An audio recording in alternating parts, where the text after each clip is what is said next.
Welcome to Unity Spiritual Center, Pflugerville. We're glad to have you. Everybody's dressed in, not everybody, but a lot of us are dressed in pajamas because it's Christmas morning. Anybody agree? What we do as a family, we get up, go down, and we look at the gifts dressed in our pajamas. So we're here looking at gifts this morning dressed in our pajamas. And it's called a pattern interrupt. We get so used to doing things the same old way. Once in a while, we have to do things differently, okay?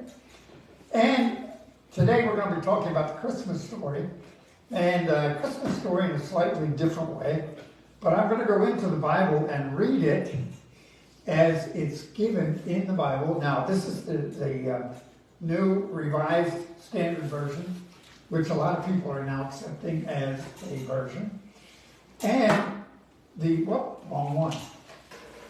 And the general story is from Luke 2, and it goes through about verse 17 or 18. So I'm going to read it, and then we're going to go back and look at it from a metaphysical standpoint, okay? Now, please, anybody has any questions, or anybody wants to challenge something, please do it. You guys are used to that, I know that. So it says, in those days, a decree went out from Emperor Augustus that all the world should be registered. This was the first registration. It was taken while he was governor. All went to their own towns to be registered. Joseph also went from the town of Nazareth in Galilee to Judea, the city of David called Bethlehem. Okay?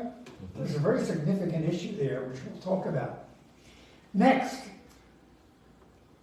okay, because he was descended from the house and family of David, he went to be registered, and the word registered comes up. Now, a lot of times people talk about taxes, but it was literally a census of who was what where. Okay? And he registered with Mary, to whom he was engaged, and who was expecting a child. Now, right there is, obviously, think about it, we've got a young girl, evidently 15, 16 years old, that was with child on a trip to Bethlehem. Okay? And it says engaged. It doesn't say married. Okay, which is an important issue to talk about. Okay? Then we go on. And let's see, to whom he was engaged and who expected him. While they were there, the time came for her to deliver her child. She gave birth to her firstborn son, wrapped in bands of cloth, and laid him in a manger because there was no place for them in the inn. Okay, now I'm going to stop there and go back and take a look at it. And I got to pick up my notes. Now, Charles and Myrtle Fillmore were the founders, if you will, of Unity. And they were scholars. They spent a lot of time. Myrtle had a wonderful healing. She was diagnosed with tuberculosis, thank you, TB. There's another name for it that they had back there, consumption or something. Yeah. And she had been given 4 or 5 months to live. And she went to a workshop, and she heard the speaker say that as a child of God, Larry, finish it. No, okay. We do not inherit disease or sickness. Yeah. In other words, I have the energy within me to be able to heal myself. So she started that thought for 6 months to a year, and she healed herself and lived 25, 30 years later. So she had a miracle. Now, Charles was a very, very interesting guy. He had a real estate business that failed. He really wasn't healthy, and he had a lot of, problems financially. However, he started studying what she had done, and he started looking into all the religions and what was going on, and he started understanding that we live in a spiritual world. And we are human beings with a human material body, and we are spiritual, and the body is just a conveyance. It's like driving a car. So who you are is not your body. Who you are is your spirit. And we live from that spiritual nature is what we believe. Now, the metaphysics here is Joseph and Mary. Everybody ready? So Joseph was a very wise, intellectual person. He had a lot of knowledge. Now, knowledge comes from what? From the material, from learning, from being experienced. And Mary was the opposite, the yin-yang, if you will, and she was the symbol of love, because she had grown up as in the church and had become very, very, let's call it spiritually aware. So it's the intellect and love, the heart, getting together, and a new child was born from that. Okay? So it's right back to where we are today, is learning to get out of the mind and into the heart and understand we're a child of God, and everything around us is of God. So one reason Jesus said, love your neighbor as yourself, is that love is the energy of God. Okay? And it's not mystical, it's not Jesus' name, it's the energy we call spirit. Okay? And that's the combination of those two thought structures. Now, it's interesting that it was from Nazareth. Now, where's my book? Oh, here it is. This is the Metaphysical Dictionary that Charles Fillmore spent 3 or 4 years putting together. And for almost every name and every place in the Bible, there's a metaphysical interpretation of that. Okay? For instance, Nazareth, the metaphysical interpretation for Nazareth, where Mary and Joseph came from, was known as a common place, the other side of the tracks. Anybody got a picture? So it was not the best in the world.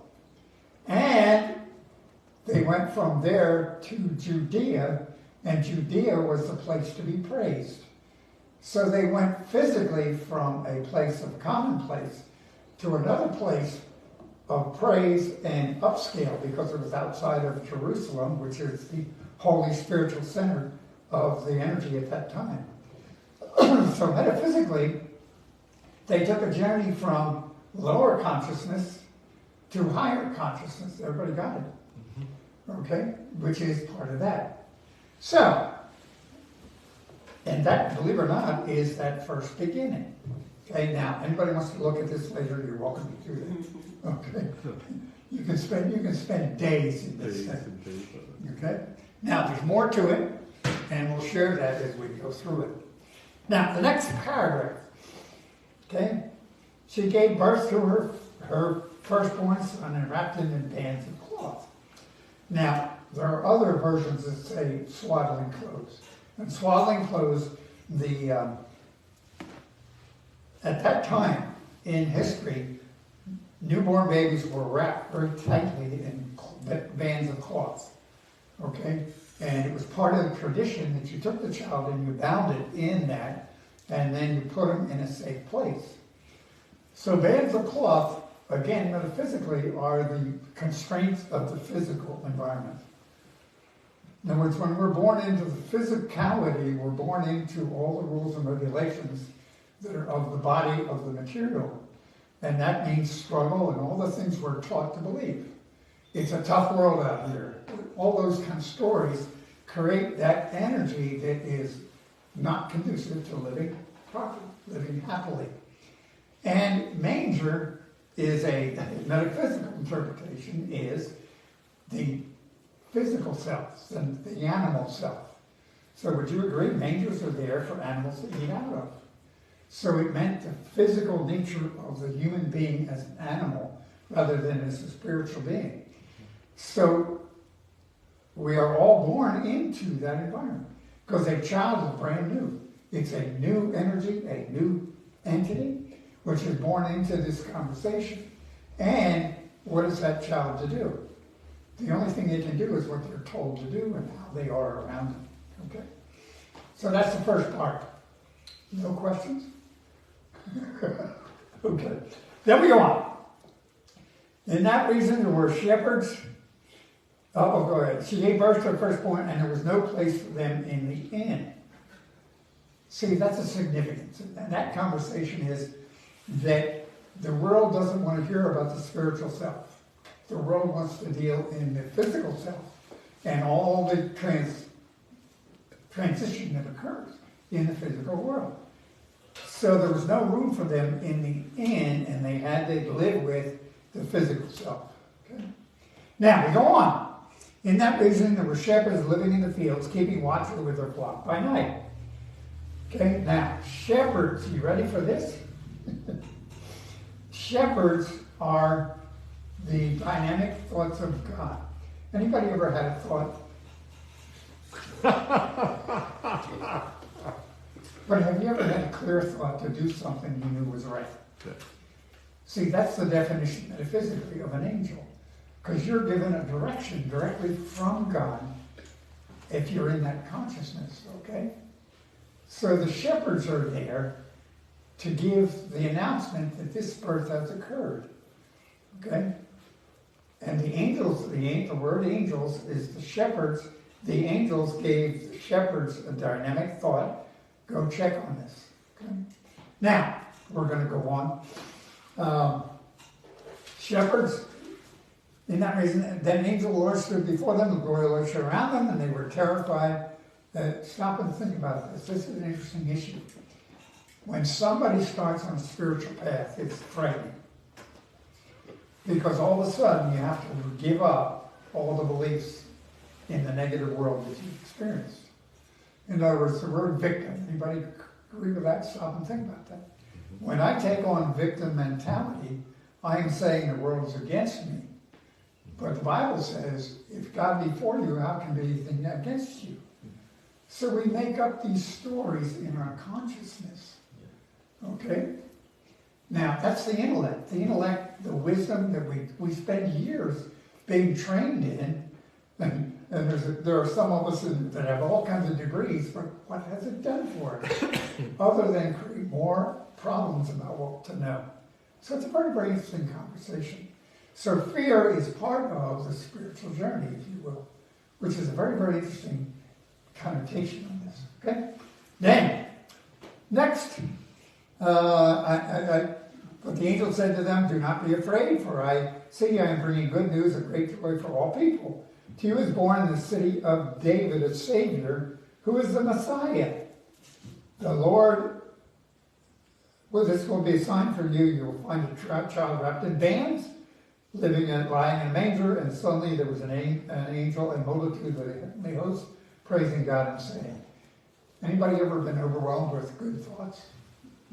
Okay, see, all of a sudden you can be overloaded with good thoughts. And that's what we call the spiritual journey. Now, this is a metaphor. Jesus said very clearly in Matthew 5, the kingdom of heaven is within.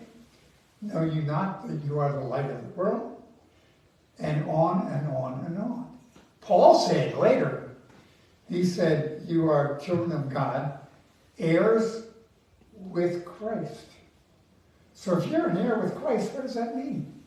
That means that within you, each of us, is the Christ. And remember, the word Christ meant that place within you where God dwells. Now, everybody thinks Jesus Christ, that's his first name and last name. But really, it's Jesus the Christ. And Christ was a Greek word that meant light, or the enlightened one. So all we're saying is, and all I believe is the Christmas story is a metaphor for the light within you that we allow to be born again. Okay, and that's what was meant was you must be born again. It wasn't a mystical type thing. It was doing the work, doing the prayer work, doing the meditation to return to the Father's house, which was the story of the prodigal son. So each of us is the Christ on a spiritual path back to the Father's house. Okay? Now, it goes on and on. It's really interesting to me. It's like Bethlehem was the house of bread, in the metaphysical term, or the house of sustenance. So going to Bethlehem meant that I'm getting my spiritual bread back. I'm integrating with sustenance. It's interesting in the Huna religion, or the Huna, let's call it philosophy, they believe that the superconscious, the place where God is within the energy spot here. Okay? So it's very interesting that these things show up in different areas. That's why we look at everything. But the main thing we talk about is God's energy is love. And each of us is a child of God, no matter what we look like, no matter what we've been through, no matter who we are, we're all in human form, and even the animals and everything inanimate is also part of God. So what we're talking about is within us learning to birth the Christ, or celebrating the Christ today. So it's a pretty simple issue when you look at it that way. Now, the star, I was interested in the wise men. The wise men are indications of the inside issues that start coming out. We're familiar with 12 Powers of Man by Charles Fillmore, and it talks about, strength and love and all of the other 12 powers. Well, what happens when we start becoming a Christed being or start working on that? All these energies start coming out. And that's the wise men start showing up in our consciousness and bring the gifts of spirit with them. It's really fascinating. So there's lots of ways to go on and on. I'm not going to do that because I promised this to be short. Am I 15 minutes? So I love the analogy of moving from lower consciousness to higher consciousness. And then as you reach that higher consciousness, that's when you're birthing your Christ spirit. And that, it's just kind of and then the fact that it's a journey, right? Yeah. And it's a journey that you continue to take throughout your entire life. It is. Because the bindings of the earth, like sometimes we'll be in that higher state of consciousness and then something happens and here we go back to, Interfere. the other side. Yeah. Yeah. And see, there's either love or fear. And fear over here is the ego mind still controlling us. For some reason, just Madeline's family has a famous German quote, I grow too soon old and too late smart. So there's a maturity issue that has to occur. And there's the Bible verse that says, since as newborn babes, this are the sincere birth. So the newborn babe is in this position of all of a sudden I'm a brand new baby. I'm all of a sudden aware of my spiritual self, and I start working from a spiritual nature rather than the animal ego nature. Okay. So, Matthew, I love it. Thank you. Well, I've seen through the ideal of death where the person began to transition themselves. Yes. From the physical side to the spiritual side. And then, you can see them drift back to the physical side. And it's a little different than the ideal because we are in the physical.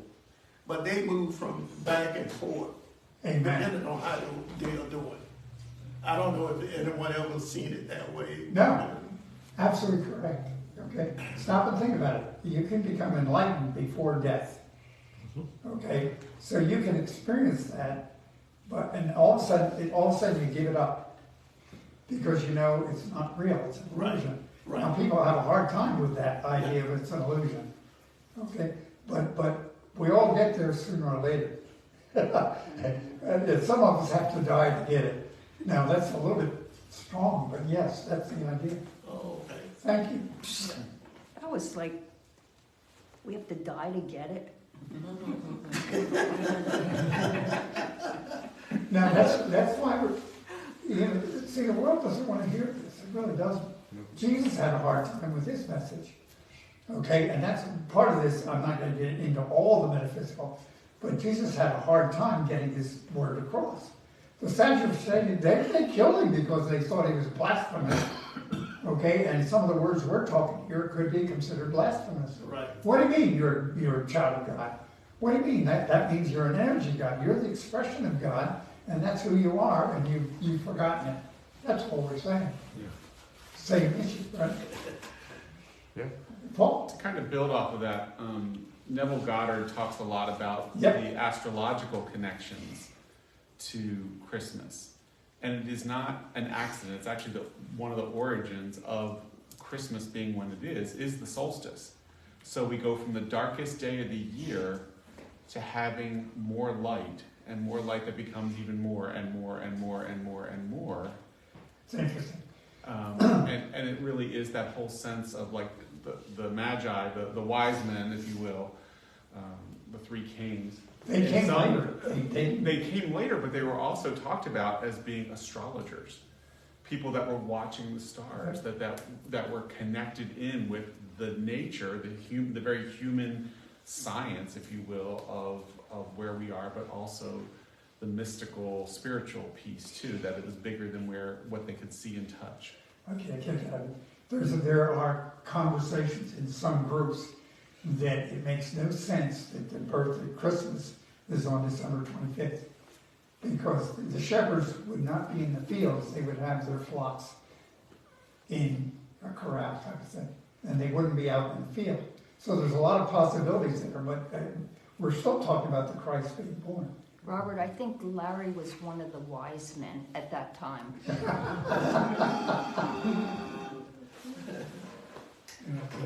about what being wise is worth. Because you're the you're all that he was talking about. You're the astrology guy too. Yeah. Okay. It's interesting, just as a sidelight, and I put myself in this position.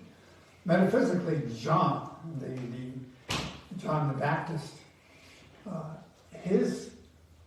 there's a part of it. Some of us get so educated that we can't see the spiritual side because we're so used to doing things this way. And I've learned this is right. Yeah. So I keep beating the same thing, hoping it's going to work. Okay? And I'm real proud of myself because of my intellectual capacity and my IQ. And so we worship that, and we're really good at it, which John the Baptist was. However, you come over here and look at Jesus, the spiritual nature is what love is what it's at. So it's an interesting pamphlet you guys bring up. It really is. Really fascinating. Tommy. Well, was not Jesus on the physical side, did he not ask his Father to take it away from him at the cross? Oh, yeah. So he was just as much physical as we are. Yeah. Oh, no, he's the Son. See, and if you remember in the conversations, Peter and others, they called him the Son of God, and he corrected them on the Son of Man. Okay, so he corrected that very quickly, as a matter of fact. And then he gave up after a while because they continued. But you're right. You're absolutely right. What else? I'm thinking about the astrological issues. I like what Paul said about, the darkest, the darkest day of the year where you 21st. Yeah, and then you move into light, more light and more light and more light. And I think that I kind of started peeking at Choose Only Love, the book that you're reading. And to me that's it, right? It's when you choose only love, you choose to remember that you are unconditionally loved. You choose to love unconditionally. That's how you generate light. That's how you That is light, yes. To experience light. And so that promise of a new birth, whenever you remember to love or remember that you are loved, that to me is kind of the everyday Christmas message. Like every day can be Christmas. It can be that reminder to experience the birth and then to also be the experience for others. And love your neighbor as yourself. The key to it is you gotta love yourself first and understand who you really are. Okay? Because we're told we're children of God. Well, what the heck does that mean? Okay? I just want to play off that one last second. I heard a sermon 30 years ago plus, and on Christmas Eve we were talking about the fact that Jesus was put in a manger, which by the human materialistic standards was crap. I mean, like it was dirty, it was smelly, it was less than. And yet it was also sending that signal in what we're talking about, love and light. It was feed off of me. Yep. I will be the food. I will be the one that helps to bring you nourishment, that brings you that enlightenment. Are you willing to eat? And so can we be that light that feeds others, that love that feeds others becomes Good. part of the question. That's the question, because Christ was an example, and he said, these things I do, ye shall do, and even greater things. So it meant we have responsibility, okay?